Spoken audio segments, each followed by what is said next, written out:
Let's get excited, because I'm excited. The title of today's message is Well Done. If there's anything that any minister of the gospel of Jesus Christ wants to hear when they get to heaven, it's this phrase: well done, my good and faithful servant. That is the ultimate measure of success.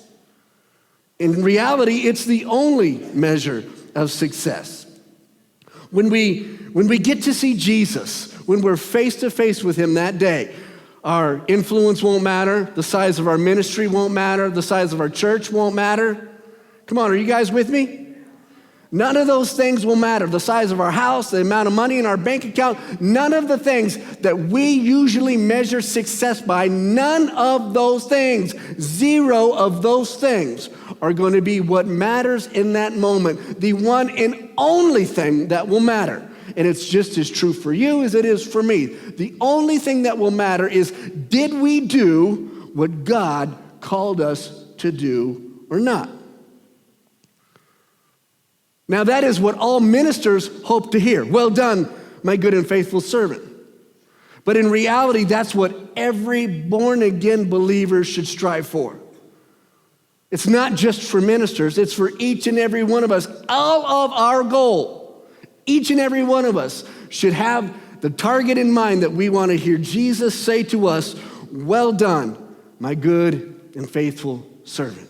Now, let's read this. This is Matthew chapter 28, verse 18. This is a familiar passage, and we often refer to it as the Great Commission. Now listen, Jesus came and told his disciples, I have been given all authority in heaven and on earth. Therefore, go and make disciples of all the nations, baptizing them in the name of the Father and the Son and the Holy Spirit. Teach these new disciples to obey all the commands I have given you. And be sure of this, I am with you always, even to the end of the age. Now, there can be a wide range of what God has called us to do with our lives. Are you with me? Some of us are mechanics, some are electricians, some are teachers, some are lawyers, some are doctors, some are surgeons. There can be a wide range of what people are called to do, and certainly only a very small fraction of mankind is going to be called into a professional level of ministry, like pastoring a church or having a traveling ministry or something like that. Only a very small percentage of people are going to fit into that category that we would call professional ministry. And the problem is that for everybody else outside of that category, we think that the ministry exclusively applies to the people in that category. But that's not the case at all. You see, all of us have been given the mandate to make disciples, not just pastors and not just the church. No matter what your vocation is, no matter what it is, we have all been called to make disciples. Say this with me. Say, I have been called. Now I want everybody to say it. Say, I have been called to make disciples. See, you just acknowledged it. You have been called. It doesn't matter whether you ever preach a sermon, whether you ever stand in front of a church. It doesn't matter what vocation you do. Doesn't matter what it is. If God's gifted you to be a plumber, that's great. Be an incredible plumber. But you're still called to make disciples. It's still part of the calling that each and every one of us has. You see, many people think it's the church's job to make disciples. It's certainly part of what the church should be about doing. I totally agree. But that's not what the church is there for. How many of you know what the church is there for? I'm not going to make you answer the question, but I am curious, how many of you think you know what the church is there for? If you had to give like a biblical definition of what the church is supposed to be doing, raise your hand really high. I want to know if you know. I appreciate your honesty, those of you that don't have your hands up. And I would think that's about what I would expect, is that most of us really have no idea what the church is supposed to be doing. What are we here for? Good worship. I know, potlucks. I mean, think about look around the room and think about how many people just had that. Most of us don't really know what the church is here for. Well, Pastor, I thought we were here to make disciples, and you just said that's not what we're doing. No, making disciples is absolutely part of what the church is to be doing. But what the absolute real function of the church is to equip you to make disciples, to equip you to do the work of the ministry. It is not the purpose of the church for the leaders in the church, for the workers in the church to do all the disciple making while you, the saints, sit on the sidelines and watch from a comfortable seat. That's not what this is about. That's not how it's supposed to work. My job isn't to do the disciple making for you. My job is to equip you so that you know how to do it. That's what the church is here for, to equip you so that you can do the work of the ministry. But yet think about that. Think about how we approach ministry in our culture today. We don't think it's our responsibility to make disciples or to spread the gospel. We think we're being evangelical if we invite somebody to church. I'm sorry, evangelical might have been too churchy of a word. We think we're being a witness for Jesus Christ if we invite somebody to church. God didn't say, go into all the world and invite them to church. He said, go into all the world and make disciples. But our philosophy has eroded to the point that we think we're going all out crazy for God if we say, hey, would you like to go to church with me? Now listen, I think inviting people to church is awesome. Do that, yes. But don't confuse that with the mandate that we've all been given, you as much as me, to make disciples. We've all been called to make disciples. Now listen to this statistic. According to Barna Research, almost half of millennials, or 47%, agree that it is wrong to share one's personal beliefs with someone of a different faith in hopes that they will one day share the same faith. Do you understand what you just read right there? Almost half of our younger generations believe that it is wrong, incorrect, inappropriate to share our faith with other people in the hopes that they will abandon their faith and come to ours. Now, if you're not getting there as quick as I'd like you, let me unpack this a little bit for you. That means nearly half of the people that are the younger generations believe it is wrong or incorrect to fulfill what Jesus said is the only thing I care about. He didn't say, I care how big your church is. He didn't say, I care how great the worship is. He didn't say, I just want all the people to love each other. I just want it to be a really warm, fuzzy environment, and everybody just accepts everybody. That's not what Jesus said. I think we should love everybody. I think we should have a warm, fuzzy environment when we come to church. I get that, but that's not the measurement of success. He said, go and make disciples, and yet we've got an increasing number of people in our culture today that think it's wrong to do so. Doesn't that just blow your mind? We have people who think it's wrong to share your faith. Listen, inviting people to church is different than sharing your faith. It's different. You see,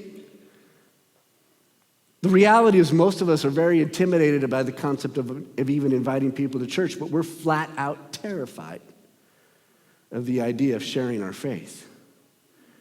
Why? Because we have no idea what to say. We're scared to death. Well, we don't know the answers to all the tough questions. Where did God come from? How does it end? I don't know. Stop pressuring me, man. I just want to go to church, have coffee. And because we feel like we're inadequate or incompetent or unprepared, well, we don't want to mess it up. So what do? Just keep our mouths shut. Now, if it's about politics or something else, boy, we'll pipe up in a hurry. But when it comes to our personal faith in Jesus, well, that's a personal issue. It would be so much better if we would just reverse that. We'll just reverse that cycle. You see, you do not have to know everything about the Bible. You don't have to know that much about the Bible. The only thing you need to know is what has Jesus done in you. That's it. And if you know that and are willing to share that, I guarantee you people will want to hear your story. And if you don't know what that is, you know what it might be? I mean, I'm not trying to be mean, I promise. It might be that you don't have a story to tell yet. Because if the most impressive thing about your experience with God is how long you've been going to church, trust me, nobody cares. Did you hear me? If when it comes to the moment, the best thing you can say is, our worship leader is awesome. He's such a great singer. We have the coolest casino carpet you've seen since the 80s. You got to check it out. My point is that if when we go to talk to people about our religious experience, the only thing we can talk about is stupid things that don't matter. Things that are real surfacey, that have nothing to do with what's happened inside of us, just things we've seen. It's possible that maybe nothing's happened yet. And then maybe what needs to happen is that rather than just going to church, we need to allow God to do something within us so that we can have that I once was lost, but now I'm found encounter. Because if you don't know what the difference is between your today and your yesterday, maybe it's time to make a change. And attending church is not necessarily that change. It's a great step in the right direction. But I have seen people attend church for 50 straight years, and I promise you they're not saved. Mean, angry, hateful. They smiled, their face would shatter in a million pieces. Jesus said it would be by our love for one another that they would know that we are his disciples. Did not say our church attendance record would prove it. Although, as a pastor, I'd like to encourage you to attend church on a regular basis, but that's just my, personal opinion. You see, we have become an invitation culture. We've become where we believe that the way we grow the kingdom is to simply give people a very open-ended invitation to church. Like I said, inviting people to church is great. Do it. But I promise you, they're not very interested in where you go to church until they know why you go there. You might be thinking, well, Pastor, it's a pretty hard message, being kind of confrontational. Remember, I just told you a few minutes ago that my job is to equip you to do the work of the ministry. And I would be remiss in my duties if I allowed you to believe that Jesus cares less than I care about this subject. In fact, Jesus used some very, very strong language when he was talking about this very issue. You see, in Matthew chapter 25, we'll get there in just a minute, but if you use the context, in Matthew 24, it's the Olivet Discourse, and Jesus is talking about end times. He's talking about the sun going dark, the moon turning to blood. He's talking about all these terrible things, and he's wrapping things up with his disciples. And then in verse 25, after he's talking about this, and he uses the parable of the 10 virgins, of the 10 bridesmaids. And remember the story, and many of you know it, the 5 that were wise that had oil and 5 that were unwise and didn't have enough. And he was saying, he used this very vivid word picture to say, you need to be prepared for what's coming. And then after that, he tells another story. One that is almost always used out of context and on the wrong subject. Let me read it to you now. It's Matthew chapter 25 in verse 14, and it says this. Again, the kingdom of heaven can be illustrated by the story of a man going on a long trip. Now, keep in mind right there, what is Jesus doing? It's not a trick question. He's illustrating the kingdom of heaven. I know that because it says the kingdom of heaven can be illustrated by. It's not, he's saying, I want you to understand what the kingdom of heaven is like, so let me tell you a story. He called together his servants and entrusted his money with them while he was gone. He gave 5 bags of silver to one, 2 bags of silver to another, and 1 bag of silver to the last. Dividing it in proportion to their abilities, he then left on his trip.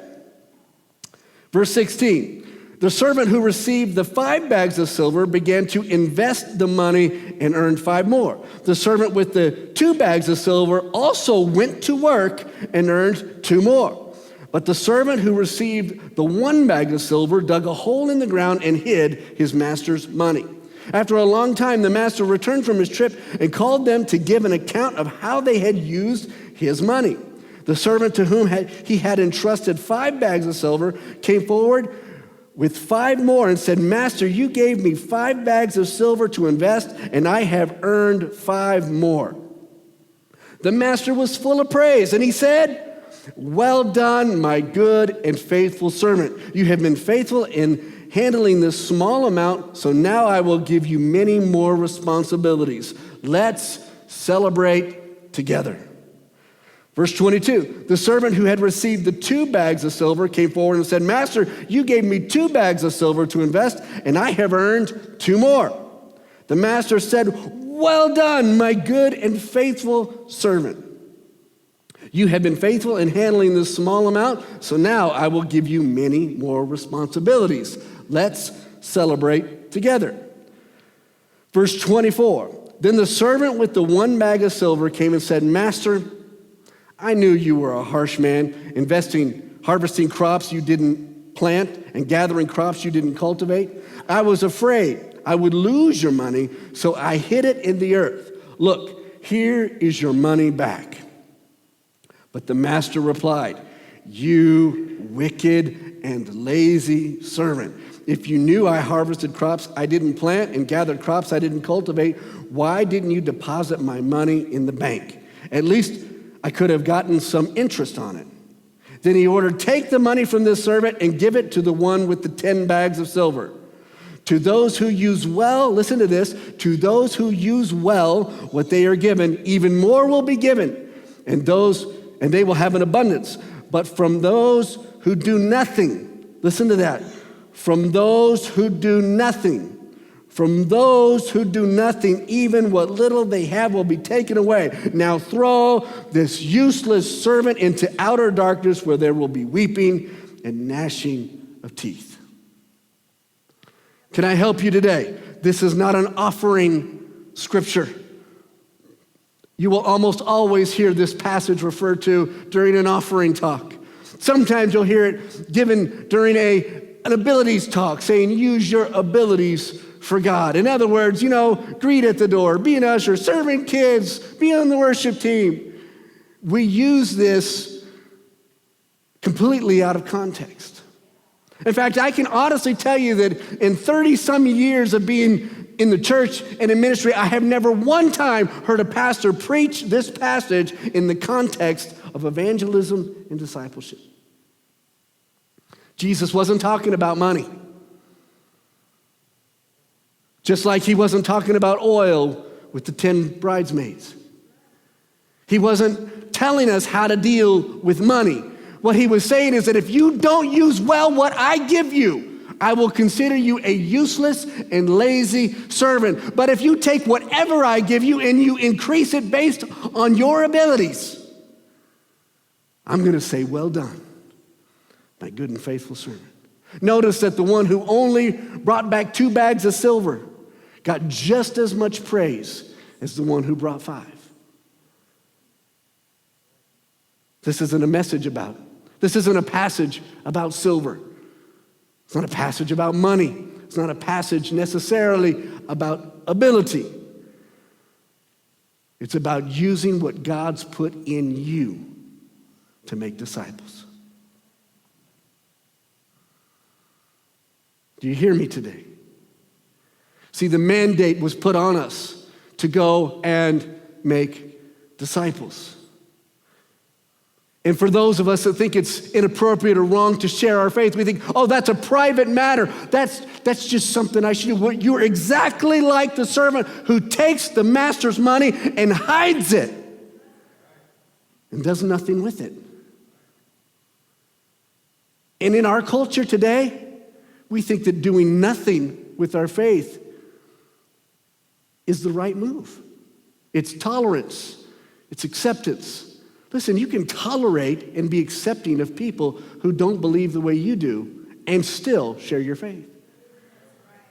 At no point and in no time should we be violent or hateful towards anybody, no matter what they believe. But when we refuse to share what God's done in us, when we refuse to give out of what God has given, when we refuse to invest from the message, from the gifts, from the abilities, from the forgiveness, from the love that He's given to you and I, when we refuse to give that, we're the servant who buries the money. We're saying, God, I was afraid that I'd lose that gift you gave me. I was afraid that they'd reject me. I was afraid they would ridicule me. See, we've swallowed the popular pill that it's wrong to share our faith. But I want you to know how God thinks about it. He will look at us in that moment, no matter how successful by all other counts we think we were. We may have the most likes on Facebook that anybody's ever had. We may have a bigger social media following than anybody's ever seen. We may have tons of money, tons of people love us and like us. We may even sell a lot of books and have a great ministry. But if we do not make disciples, if the scorecard is lots of fame, 0 disciples, God's going to look at us in that moment and say, you wicked and lazy servant. Because witnessing and sharing what is in us with others is the only measure of success that Jesus is keeping score of. Some people think their scorecards are real high because of the things they don't do. Remember the story of the rich young ruler. It was exactly the scenario that happened there. He came and said, Lord, what must I do to inherit eternal life?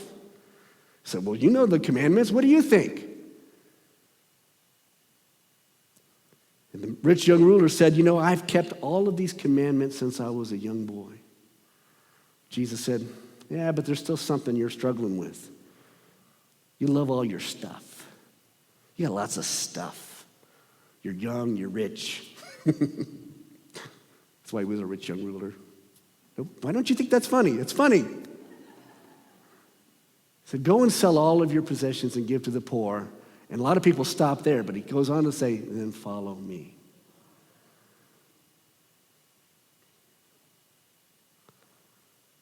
See, all the stuff that we think matters doesn't matter.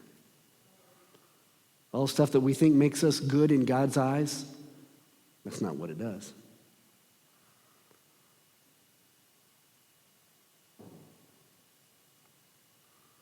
The only thing that Jesus is keeping score of is our obedience to him, which includes making disciples. Amen? Sharing your church and sharing your faith are two different things. It's good to invite people to church.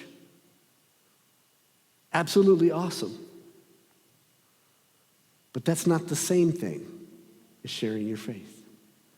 And I promise you this, if you will learn to share what it is God's doing in you, then when you say, would you like to come to church with me, it's going to carry a whole lot more weight. Because without that story, the only thing you can tell them is about the church. Big deal. Lots of churches have great worship. Lots of churches have casino carpet. We have no monopoly on this ugly stuff. A lot of churches have kids programs. A lot of churches have a high ceiling. A lot of churches have a lot of stuff. The only thing that's going to make a difference for the people that know you is they're going to want to know what it is that God's doing in you. That's the thing that's going to make them interested in doing anything with you on a spiritual level. You see, just talking to people about your church is like talking to somebody who already likes donuts about your favorite donut shop. Oh, you like donuts too? Oh, yes. I love to go to this donut shop. It's amazing. Oh, you walk in the door and you can smell the donuts cooking. It's amazing. And the donuts, oh, they're so soft. And they're so sweet. See, we're not afraid to tell somebody about something we genuinely love, especially if it's something as wonderful as donuts. Come on. Who doesn't like a donut? Everybody, including my beautiful wife, loves donuts. You just got to put chocolate all over it, and then she'll be eating that donut again. Just talking to people about your church without telling them why is just like talking to people who already like donuts about your favorite donut shop. Let me tell you something that all donut shops have in common. Donuts. Every one of them. And they're probably all pretty good if it's an actual donut shop that stayed in business for any length of time. The bad ones, they went out of business. Donut shops have donuts. Instead, I want you to think about it differently. Instead of thinking about telling somebody who already likes donuts about your favorite donut shop, try sharing with somebody who's never had a donut why it is you love donuts. You've never had a donut? We have to drop everything right now and go get a donut. I mean, can you imagine? It's impossible to imagine. You'd have to go to the ends of the earth to find someone who's never had a donut. But if you can imagine for just a moment, just try to imagine you run into someone who's never what's a donut? You don't know what a donut, how do you not know what a donut is? They're the best things you've ever had. They're amazing. It's like manna from heaven, but cooked into a little round cake and glazed with even more sugar. They're spectacular. They melt in your mouth. You would find a new vocabulary like you've never found before to describe to this poor soul who's never had a donut the magic of what a donut is like. You wouldn't tell them about the donut shop. You'd tell them about the donut. Think about that. I think it's quite possible today in the church that many people in the church are like people who like to hang around in a donut shop but have never, ever had a donut. They couldn't tell you about the donuts if they wanted to. They've never actually eaten one, but they sure like the donut shop. They're the friendliest people in town. Think about that. So many of the people that call themselves followers of Christ, we know how to talk about the donut shop. But when we're asked to talk about the donut, suddenly we run out of words. So here's my question for you. Do you have an experience worth sharing?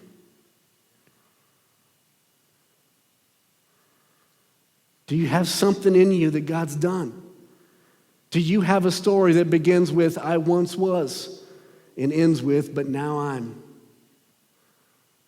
Is there a difference between who you were and who you are?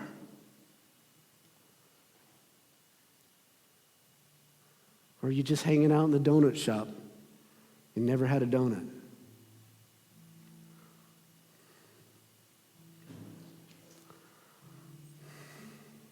You see, finding a church is great. It's awesome. I'm so happy that many of you have found this one. But that's not the thing. It's just a thing.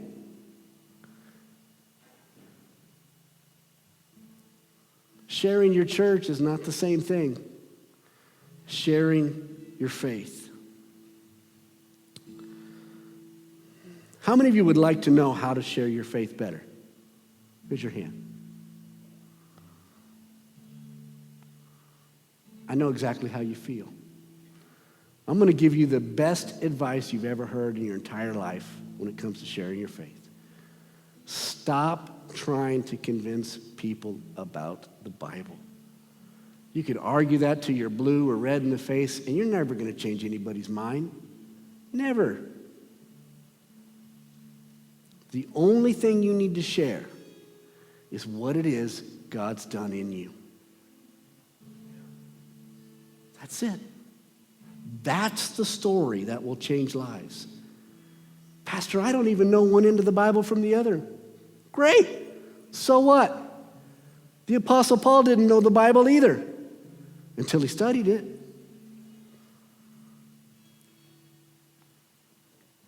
What matters is, what has God done in your life? What's he doing in your life? And I know what's happening right now for many of you listening or watching this message or in this room. You feel an element of panic rising up within you. Maybe not major, just a little one.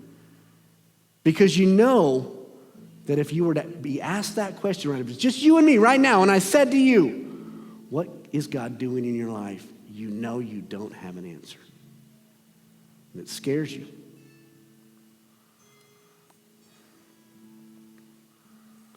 There's only two possible solutions to that problem. One, you just need to remember it. That's possible. Sometimes we're just in that moment, we just kind of, have you ever tried to yell at your kids and you name all the other kids but the one you're yelling at first? Yeah, I do that regularly. Our mind just goes blank. Don't feel bad about that. But the other possibility is that God really hasn't done anything. And the problem in that equation isn't God, by the way. It's us. God is always available and willing to do something in our lives. Always. It's never a matter of is he willing or able.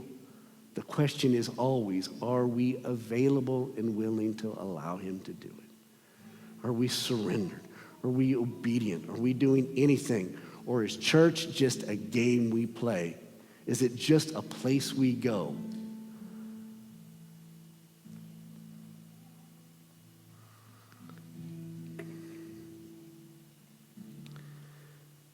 The number one question you can answer, listen to this.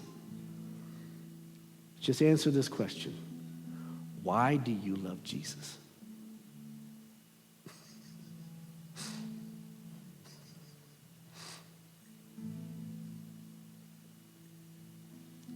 If you can answer that question, you'll change the world. You'll change the world that's around you. And it breaks my heart that we have so many people in the kingdom of God today. They think evangelism is inviting people to church. Oh, Easter, yeah, here, let's have a card, let's do this, come to church. And they come and they go. Because that doesn't change people. Do you know what changes people? Is when they get an answer to the question from you, someone they know, why it is you love this guy named Jesus. Why do you love him? Why? You don't have to know a whole lot about the Bible to know why you love Jesus. You don't have to know anything about the Bible to know why you love Jesus. But you do have to know is if you love Jesus. Because if you don't love Jesus, it's going to be really hard to come up with an answer to that question. And you're going to be left inviting people to church because of the awesome carpet. Why do you love Jesus?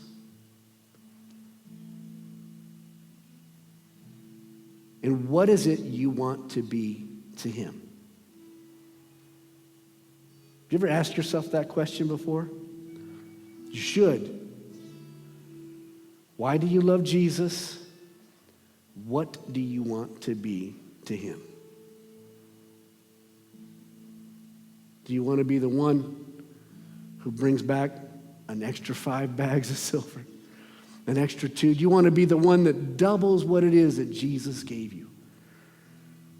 Or are you just going to be private and hide it, bury it, and think, well, my faith is a personal matter? Jesus doesn't seem to think so. If we want to hear, well done, my good and faithful servant, we have to use what God has given us, not just for some noble purpose, but for the specific purpose of making disciples. I am looking forward to the day when I hear someone come in, Pastor, you won't believe what happened this week. I was talking to this friend of mine. They got saved. We went down to the river. I baptized them. They came up, and they were so excited about their faith. And yet we have this mentality, the only place you can get baptized is your church. You don't have to be in church to get baptized. You don't have to have a permit to baptize other people. There's no one's going to pull you over and say, whoa, what are you doing? You can't baptize those people. Pull over. It's okay. I want you to go baptize people. I want you to tell people why you love Jesus. I want you to tell people about what it is you want to be to him. I want you to tell people how excited you are about what God's doing in their life. And I don't want you to tell them, wait till Sunday. Oh, you're going to love it. You can go to church and you can get saved. No, tell them they can get saved right then, just like you did. Come on.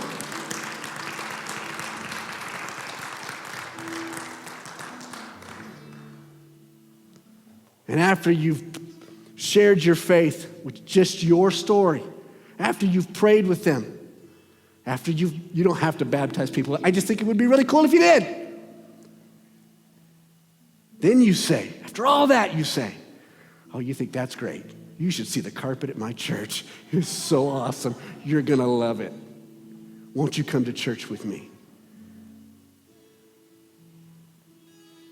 I want you to invite people to church, but I really don't care that much.